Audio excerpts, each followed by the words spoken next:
So I'm here today at Westaway Xpeng in Northampton to do a couple of videos with Paul, who's a really nice guy. We're going to talk about all things Xpeng, history and future. Keep watching to find out more about some new models coming.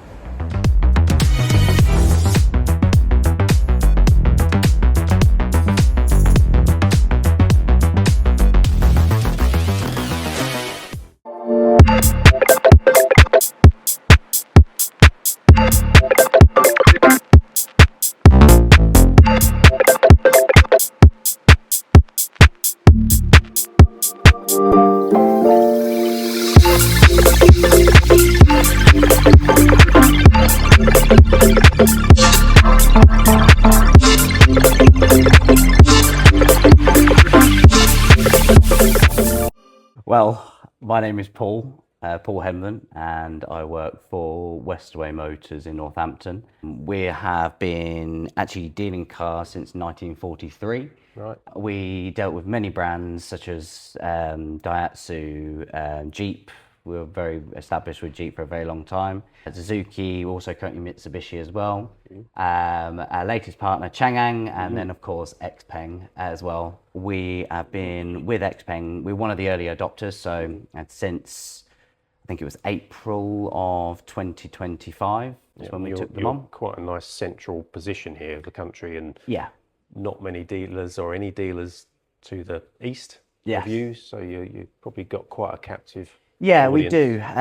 I think a lot of one thing that's been a constant, I guess, a barrier for people is making that first initial travel. Perfectly valid reason why people might not want to come and see it. Well, my story is my wife initially saw the car, loved the shape, and said, "Yeah, let's go and see that." And I looked it up and said, "Hang on a minute, that's Northampton. That's nearly 2 hours away." Sure. It's actually an hour and 45, and a really easy trip. But yeah, I actually said initially, no, it's too far. If ever it goes wrong, I don't want to be taking it that far to sort it out. Well, my old car, my current dealer, was literally a 10-minute walk down the road from where we live. So I'd had that for 10 years. So to go to 2 hours, or an hour and 45 minutes away just seemed crazy. So initially I said, no, we're not doing that. And then the more we looked around and the more I looked at the car and found how good it was, we made the trip, obviously. Yeah. And I think that is going to be a barrier that people are going to have to start with. But if you look at Xpeng's map, there has actually been a massive amount of expansion. They have done the right thing in a sense where they have been prioritizing the service network. So around the London area and places like that, they have been building that network up first because they wanted to make sure that the early adopters of Xpeng are still going to be able to get them serviced. Yes, so there's more service places than actual dealers, isn't there? Yeah, so that was the priority. For them, the initial sales process, they know how good the car is, and they know that, with the right information, people will want to come and travel to see it. And that's really the position that we're in. Yes, it does require a bit of traveling, but the car is worth it. It really is worth it. And I think there's a couple of reviewers out there that I think have given it justice now. And I think more people are starting to talk about Xpeng in a better light. But really, it's one of the most high-tech vehicles anyone can buy. Yeah. And there isn't much else out there that competes with it. So yes, it does require a bit of traveling. You might only need to do that once if you're getting it delivered, twice if you're picking the car up. But again, for me, it's after your house, the second most important purchase of your life is your car. You've got your house and your car. And for me, anyone would do whatever they can to find the right house. And if you want to find the right car, an hour and a half journey shouldn't be the difference between buying a car or not. No. And that's the conclusion we came to, that it was the right car, so it's worth the journey. And actually today I'm playing golf further up north, so I've come here part way to see you and chat things through. Nice to drive the car and see what mileage it can do. Absolutely. I think also we are, we've only had them a year, but we are one of the early adopters, so we kind of saw Xpeng in its very first form. So when did the first ones come out? Was that April, May last year? Yeah, pretty much. I mean, we're basically one of the first ones. I think there were a couple of others that were slightly before us, but in general, there was only us and I think 2 other dealers that had it at the time. We kind of dealt with trying to get the brand out there to start with. When we went around the car, we were just I mean, the first time we saw the auto parking and things like that, I mean, we were just all standing around. The whole dealership came out just to come and watch it. We had no idea it could do it until the car actually come here, and then we just figured it out and thought, my word, this is going to be a big seller. And then it was just convincing people of that, getting people to understand how they can actually use that on a day-to-day basis. Quite brave, really, of the dealership to take on the brand. Because completely new, very unknown. So yeah, big decision. But... Well, I think there's been a big influx of Chinese cars in the market. As you know, there's been plenty of places such as Chery, which of course part of Omoda, and Jakku, and BYD, of course, are the big boys. And they've all got their own kind of benefits. You know, I think there's reasons why you buy one car or another. But for us, it's about Xpeng was always different. It was always a lot more tech focused. I don't like to say Tesla-esque, but really, if you're trying to explain to the general public about what Xpeng are like, Tesla are the closest comparable brand to that. I do find a lot of Tesla owners, they just seamlessly integrate into Xpeng. Everything is very similar in a lot of ways. The software is different. Like the lunch van. It is the lunch van, yeah. I think Xpeng in general, it was just about separating Xpeng to the other brands that are coming in. And I think now we're getting to the stage where we've done that and people are starting to recognise more about them. Obviously, we've built a bit of a network on the owners group. You're, of course, doing well with your channel as well, so it shows that people are interested. But also just the amount of people that are inquiring. I mean, we went from maybe 1 or 2 inquiries a day to 20 or 30 a day. It just kind of exploded towards the end of last year, beginning of this year. So yeah, I think it's a brand that it's inevitable was always going to do well, you know. And touch woods, we haven't really had too many problems either. They've been pretty, you know. You mentioned about the aircon problem. I mean, it's a very minuscule thing in the grand scheme of things. And again, it was only a software issue. It wasn't actually a hardware issue with the car. So in general, the cars have been very reliable. So, well, that was one of the things that I noticed when I was searching around EVs, and I joined all the different Facebook groups. And yes, some of them had a lot of problems, and Xpeng seemed to have the least. So that gave me a bit of confidence that I'm in the Audi TT owners group. And you would not believe the kind of things that going in there from all the sort of issues that people have. And yet it's one of the most reliable engines, you know, so you've got to get it anywhere. And I think for me, if you have a good experience, not a lot of people want to go out and tell people. Whereas I think if you have a very negative experience, the first thing you want to do is let other people know. And I think that's kind of traditionally, that's been what owners groups have been about. It's if you've got a problem with your car or something, then you've got other people to talk to. Whereas Xpeng's owners group has been almost the opposite at times. There has been some problems, but a lot of the times it's people showing off how efficient it is, or how amazing this was, or showing off videos of their parking. So to have an owners group that's actually very positive is quite rare, I think. And I think it demonstrates the car very well. Definitely. So, what sort of updates have you seen on the software through to the facelift model? Overall, there've been like minor changes, but the biggest one is the most recent one that they did. The introduction of that one pedal, I think, is a big one. I think it's a shame they didn't have it in the first place, because I think a lot of reviewers have basically already told everyone that it doesn't have it. And now that it does, it's like to then go back and tell people that it now has a one pedal mode. It's then like, you know, you've got to almost re-review the car in a way. And to be honest, when I watched the reviews and saw people on the Facebook group saying it doesn't have one pedal driving, that's, you know, a big no-no for me. And I kept saying it, you know, it's not that much of a biggie, because you put ACC on in slow moving traffic and it starts and stops behind the car in front. No problem. You don't need to touch the brake pedal. Now they've added it, it's definitely improved it. You don't have to even put ACC on. You just come to a stop and you get to know how far before a junction you need to, you know, pull off the accelerator and it comes to a stop. I think mainly it's Tesla owners as well. You know, they are used to it for years. So to then not have it, that, I know it seems very minor for most people, but if you're used to that car after car after car, the idea of not having that anymore is like, well, I drive like that now. So the idea of switching backwards feels like a step back. We see that as well with matrix lights. People who've had matrix lights, they're concerned that this doesn't have it. Yeah. But it's not a problem. They're brilliant lights. So yeah, it's just coming from something you've had, you don't want to lose it. Absolutely. And you know, there's not going to be many things that you've probably had before on another car that the Xpeng doesn't have. You know, there are probably a few little things you could pick up on, but you could probably think of many things that the car has that your previous car didn't. So you just got to weigh it all up. Weigh it all up. The What's pros, important? definitely. What's important to you? You know, and you know, I know that auto parking and all the kind of remote things are cool and they're fun to use, but honestly, they are really useful, especially for big families. You know, how often you've been driving around trying to find a family bay, you know, and or whether there even is one in that car park. Then you have to think, okay, I'm going to go in that tiny space that's available. Actually, instead of having everyone get out whilst you're already in it, or telling everyone to get out and then parking it yourself, to be able to just exit the car and just press one button on your phone. I mean, it's amazing in itself, but also it's very usable. Things like that. It's just also letting people know what you can actually do with that technology. Yes, it's cool, but here's why you would need it. You know. Yeah, definitely.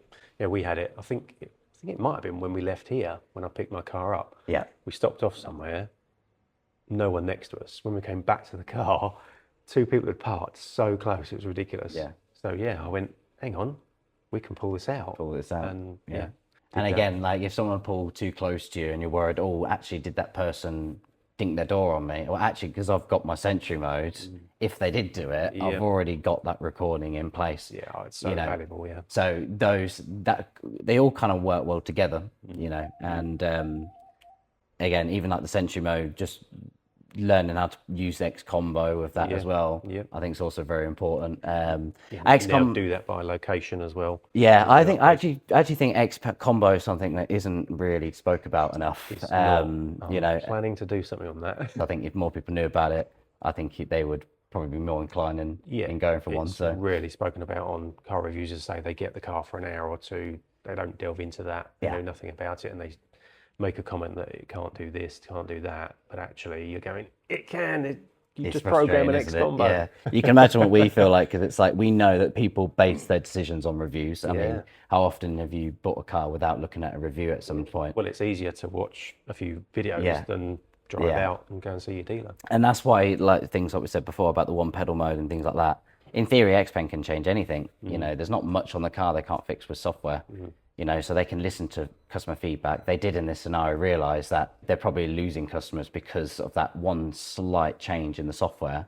So they did it. But then again, there's also the new ability on the auto parking as well. That I think it blew us away when we first saw it. I thought it was really incredible. I think it is. I can see what it's working towards. I think it's going to get to a stage where it's going to have a very wide field of view. You'll be able to park it basically anywhere you want in a car park by just moving it. I think right now it's on a slightly smaller section, but it's good for parallel parking. Really, really good actually. Yeah, I've not tried that yet actually. It is really good. So because you can see the curb, so you already know how far you are away from it. So you can basically just put the car in that particular position. The car figures out most things itself. I did one with a customer not too far over here as well, and worked really well.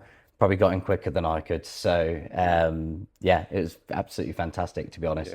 About the updates, I think the more recent ones have been more established. I think it's hard to fix something that isn't necessarily broken. Not a lot of people had many complaints about the car, but there were, I guess, a couple of things that they knew that they could improve. So they've then just drip fed a few things to make it better, which is always good. Yeah. What's the current situation with cars coming in? Because all brands seem to have a backlog of cars that stuck at ports, is that right? Yeah, but Xpeng haven't really, I mean, in general, our lead times have been very good. It's more about estimating the actual date. You know, that's the most difficult thing, is actually, you know, until the cars are here on site, the dealer doesn't really have any control over anything. At the end of the day, there's people asking for their cars, but then there's 20, 30 people also asking the same thing. I can't do 20 handovers in a day, so I can only do so much in one particular time. However, what I will say is, you know, in general, the fact that I can still to this day say I can place orders for, you know, end of September, it's not that bad at all. We're talking weeks, not months, you know. 7-8 weeks. Yeah, so 7 8 weeks lead time is pretty good, and so if that is a decision factor in wanting to have a car a bit sooner, then Xpeng should not be a problem, because I've heard horror stories where people had to wait a year for their car. Used to be if you were ordering a car and you were speccing it up, because Yeah. most other brands have lots of options you can add on, and you Yeah. always want to add them on because the basic car is Yeah. rubbish. Yeah. Yeah, if you build that, you're waiting 3-4 months. Sure, exactly right. And I also think, it's also even got to the stage now where people got so used to waiting so long for their cars that they actually trying to look for cars a year ahead of time, rather than doing it at the point where they're looking at purchasing one. Yeah, especially if you're on a lease where you Exactly. know it's going to come to an end. And Absolutely. You can't delay that sometimes. Yeah, absolutely. And I also think it just depends on deals and things like that at the time. It's good to kind of get a feel about what's out there. But people come in now looking for what the G6 is, and I'm like, between now and next year, there's going to be so many changes. Yeah, as you know, there's other cars coming, and the look of Xpeng might be very different in a year's time from now. So, but yeah, I do think the lead time is very good. So that's probably the best thing I'd say about it. And what's the most popular way to buy a car these days? Is it lease or purchase, hire purchase? I think the most popular, I would say, is lease at the moment. Yeah. But I also think people do want to have that ability of owning a car at the end. So it's a kind of a battle between PCP and leasing. I think I get less cash than I used to. So I think more people are taking advantage of the 0% offer that they've got. Yeah, that's still on, is it? It is still on, yeah. Wow. Yeah. Terms are slightly different, but yeah, you can still get 0% HP and PCP. Right. It's amazing how they've stuck to that offer with considering the current climates and things like that. And the free charger I saw? Free charger, yeah, still got it. Excellent. Still going. So that's only certain models though, is that right? it's only on the long range. Right. So I guess you could call it the mass-produced car. The standard range and the performance, there are less of them, so that's why the deal isn't based on those cars. People ask me, why doesn't it come with the performance? And it's just purely because there's less of them out there. So it's like a limited edition version of the car. Yeah. Whereas the long range, there are many out there, and their offer on that car is the charger. And for me, it helps break a lot of barriers. Definitely. Yeah. I really think for me, if there's any of the offer that I'd keep with Xpeng, it would be that. Yeah, because if you're new to an EV, one of the big questions is, how am I going to charge? Yeah. And if within leasing the car, you can get that installed as part of the package, you haven't got to worry about it. Exactly. Yeah, I think it's a no-brainer. Absolutely. And for me, it's even just having it all kind of sorted for you. You do your setup process, and then that's it. Yeah. To sort it all out yourself is a little bit more complicated, and for me, it's just having that taken care of for you, and I like that. Yeah. And you know what? One of the biggest benefits I've found from going from petrol to full EV, because initially I was thinking of a hybrid. Yep. Was getting the overnight tariff. That's been literally unbelievable how much that's changed our electric bill. So we've gone from a very high usage, working from home, so using peak electricity all day, to now having the overnight tariff on a smart tariff. So I plug in, literally I take my son to school, come back 9 o'clock, I plug in, and very often I'll get given a schedule of hours in the daytime. Obviously it's sunny at the moment, very sunny, so that helps. But so we're getting daytime cheap rate, charging the car, but the whole house gets it as well. So our electricity bill has actually come down from what it was, including charging both EVs. And including saving on fuel as well. And not paying for fuel. Exactly. So it's just ridiculous. I think another thing people factor in, you'd be surprised how much better of a car you can get if you go for an EV. I think that's the other thing. Like, for people that are unsure about changing, you can really up your budget most of the time if you go for an EV, if you want to, of course. For your money, for sure, if you are comfortable with what you're paying on your current petrol car, then you could quite easily go for an EV, spend about the same as you are now, but go for something a hell of a lot more premium. There are two sides to the coin. There's parts where people say, actually, I just want to save money, and EV is a good way of doing that. Yeah. But at the same time, people also got to look at it where actually the cars I've been used to, I can really upgrade my car, and actually it's a lot more affordable than you maybe thought it was. So yeah, for me, a lot of people that are doing a lot of mileage, I find they're probably the most suited to Xpeng because it is affordable. You know, it depends on which way you go about it. There's, yeah, of course, got PCP and lease and things like that. But the most important thing is figuring out if EV is right for you. If you've got a driveway, if you've got the ability to put a charger in, absolutely, you should be doing it, I think. And if you've got that hurdle ticked, you're doing a lot of miles, then if you're spending £200-300 on fuel a month, then you can quite easily write majority, 90% of that off straight away. Definitely. The price of fuel now. Yeah. We would have been spending on both our cars probably £800 a month on fuel. Yeah. So yeah, most of that crazy, isn't it? Is you know, the lease now. So yeah, absolutely. And that's the thing. It's fear of unknown, I think, is the thing that people struggle with. But I think in general, people are warming to the idea now. You know, I don't think there's less and less people that are, you know, are put off by the idea. I think EVs in general are a lot better now than they were. Well, the more that are out there, the more your neighbour's got one, your friend's got one. Yeah. My group of golf mates, you know, in the last year, I think 4 of us have all gone to EVs. All gone to EVs. And a lot of them are older, who might be perhaps more hesitant to do it. Yeah. But no, they've fully come on board. I think, you know, the cost of everything has encouraged that. Cost of living's huge, so how can I save money? EV, fuel. Yeah. And I think the only other barrier we've got now is the public chargers. So if people are relying on public chargers, that's where you would expect you may have a little bit of saving, but it's not going to be anywhere near the kind of savings that you're going to get with a home charger. No. But if you are doing those kind of really long miles, then Xpeng is probably one of the best brands that you can have with that. With having the charging network in place on the sat-nav system, but also, of course, the charging speed. Charging speed will, of course, vary depending on what charger you have. If it's a 250 kilowatt, you can only charge up to what the charger can do. A very common question people ask me and say, well, if you can't find a 450 kilowatt charger, what's the point of having 450 kilowatts per hour speed? And my simple answer to that is future-proofing. If you're having a car that you want to keep, then hopefully it's going to improve residuals. That's what we're expecting. The most important thing is the fact that it charges to every charger's maximum capacity. So that's where you get the benefit. Without thinking whether or not my car can handle that kind of charge, you know, no matter what charge you go to, you're going to be able to handle it. And it's going to be able to do it at that capacity. Yeah, but it was one of the things, again, that drew me to Xpeng. I was looking at a Kia EV5 for a long while. Yeah. But the max on that, I think, was 150 kilowatt. And although, generally I charge from home, it just made me think, but in the future, you know, I want to do more golf trips as I get older. Less work, more golf. Yeah, you don't want to be held back by that. Yeah, and I think that's what it is. It's like, it's a lot of people say, you know, when you're used to charging on public chargers, you get used to setting yourself half an hour or 45 minutes to do something else. Having a car that charges quicker gives you an option. So if you want to stop and you want it to go get a bite to eat, then fine. You know, the car can charge within that time.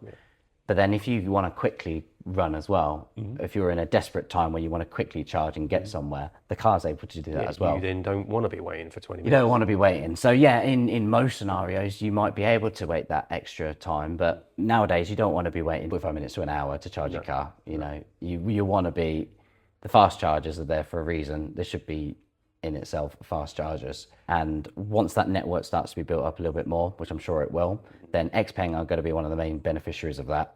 We are now seeing other brands start to introduce 800 volt architecture, so there's got to be more chargers of those speeds to handle that. Absolutely. And you know, Xpeng having that kind of 800 volt architecture as standard is a brilliant thing, because usually it's something that you only get on a lot more premium or a lot more expensive cars, should I say, really. So to have that kind of battery infrastructure, now 800 volt architecture probably doesn't mean a lot to a lot of people, but having that as standard on a car is a huge thing, because it allows a network to be integrated to the car that's not necessarily here yet.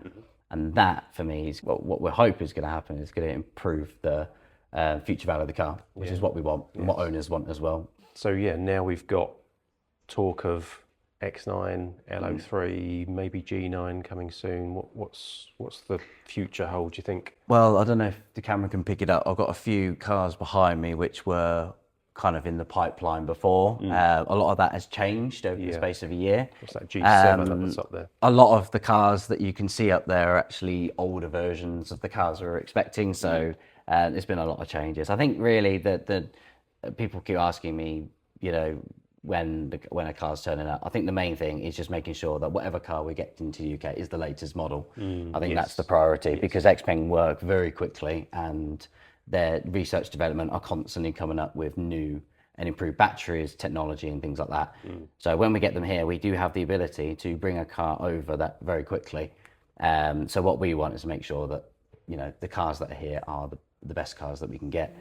So yeah, you got the L03. I think you've actually seen more of it than I have. Yeah, what an amazing trip that was. Yeah. Wow. Yeah. So going to see that car, you can see that, you know, they're really targeting the entry-level Tesla with that from the looks of it. It's quite Model 3 size and lower, a bit sleeker, But I think they're kind of going for, I guess, entry-level Model Y or Model 3. They're kind of sitting in that category where people, I guess a lot of Model 3 owners, they want a bit more size and things like that, then an L03 would be a great option. But also, we don't know the price in the UK as of yet. We know rumours, but I think a lot of people can kind of estimate where they expect it to be. So hopefully that's where, we want it to be as low as possible. And I think the car's going to sit hopefully just under the G6. Yeah, if you've seen it, you'll know. Yeah, you'll know how good a that lot car of could people. be. Yeah, a lot of people are toying with.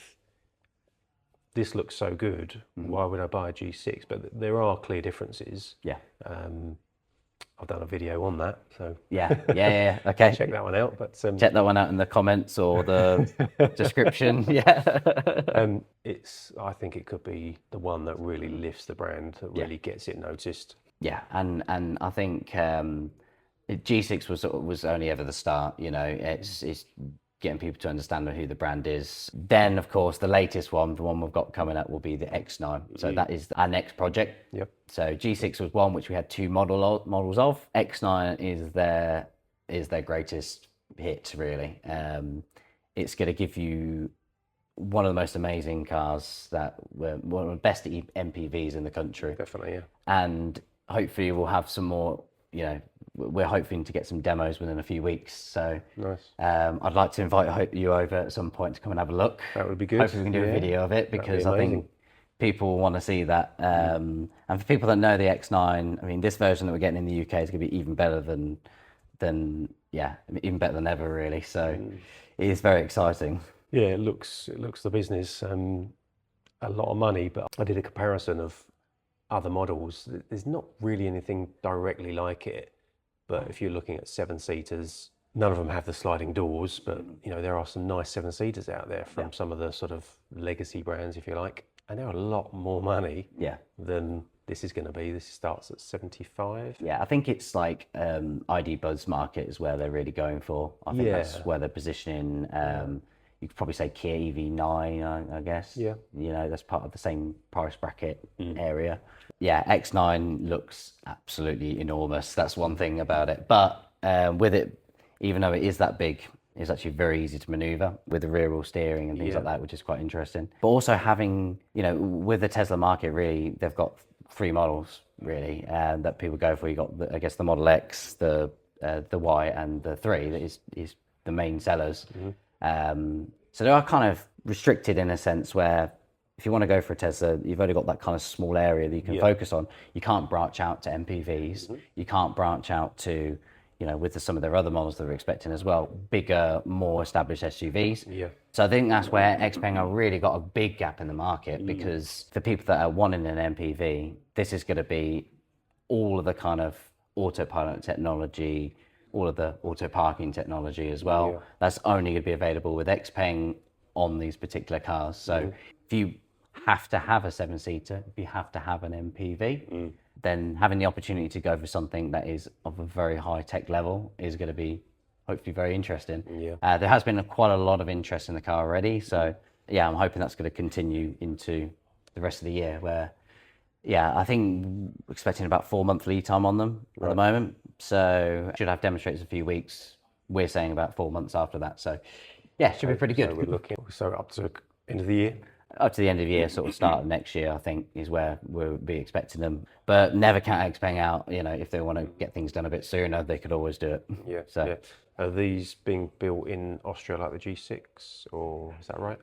it's a good question. I don't actually know the answer to that. Okay. That's a good one, but I'll have to look into that. We've been told that there's a lot of things going on in Austria, but I think everything is still Chinese based at the moment. Yeah. But yeah, I'm not too sure about the production. We have been told that there is a production line being built there. I'm not sure if it's specifically for Europe, maybe. And the G9, which I was considering before the G6, I felt I needed a bigger car, and eventually realised after bugging you with many emails and WhatsApps about the sizes and lip height of the boot and different things, and then brought my clubs and trolley along and put it in.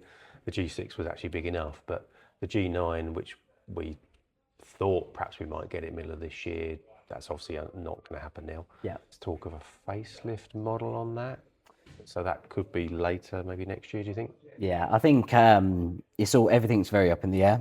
There isn't a day that goes by that I don't have someone asking about a G9. You know, I think it's you could call it their flagship car. I think everyone wants to know about what's going on with it. All I can say is that it's going to happen 100%. Going back to that whole thing we said before about whatever model that we bring to the UK, or what Xpeng bring to the UK, they want to make sure it's the latest version. Yeah. So if there is a potential of a newer version coming, then you know they don't want to be too early. They also don't want to be too late at the same time. So they're going to figure out what's going on with the G9 first. I know it's been a facelift, but then also the actual model hasn't been rehashed for a couple of years. Yeah. So I think they might be waiting on that. L03 is brand new, so that's why they're bringing it over. Yeah. Absolutely. Yeah. The X9 has had its refresh, so that's why that's going to come over.